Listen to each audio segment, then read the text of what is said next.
অলপ পানী দি মছলাখিনি হেৰি কৰি ল'লোঁ আৰু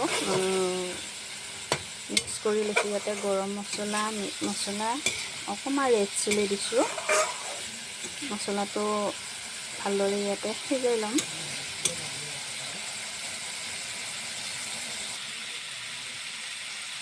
মছলাখিনি সিজি যোৱাৰ পিছত এতিয়া মাংসখিনি দি দিলোঁ। আমাৰ মানে ছোৱালীজনীয়ে এনেকৈ বনালে ভাল পায়। চবৰে বনোৱাৰ পদ্ধতিবিলাক বেলেগ বেলেগ দিয়েচোন, সকলোৱে একে নিচিনাকৈ নবনায়। মই এনেকৈ বনাওঁ আৰু তাই কয় মছলাখিনি জ্বলি গ'লে ভাল নালাগে, এনেকৈ সিজাই ল'ব লাগে।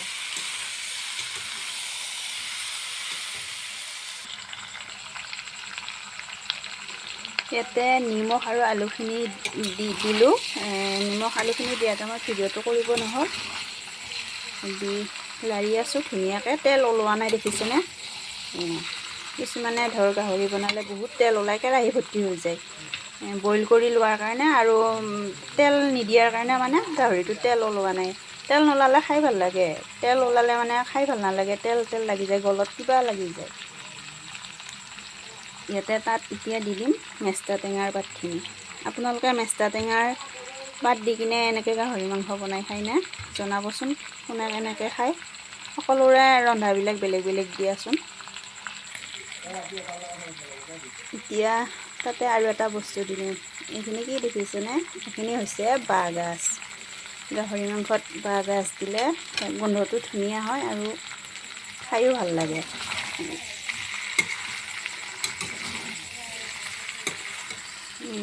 ইফালে বাঁহগাজৰ আচাৰ 1 বৈয়াম বনাইছিলোঁ, শেষে হৈ গ'ল খাওঁতে খাওঁতে খাওঁতে।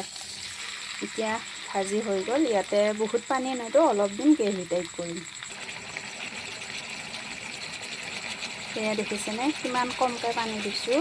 এইখিনিয়ে পানী দিম আৰু যিহেতু ধুনীয়াকৈ আলু মাংস সিজি গৈছে, মাংসখিনি বইল কৰি লোৱাই হৈছিলে, সেইকাৰণে বেছি পানী নিদিওঁ আৰু এনেকৈ ৰাখিম। আমাৰ মানে পনীয়া হ'লে গাহৰি মাংস কোনো নাখায় আৰু। বাকী আপোনালোকে ভাত খালেনে? ধন্যবাদ।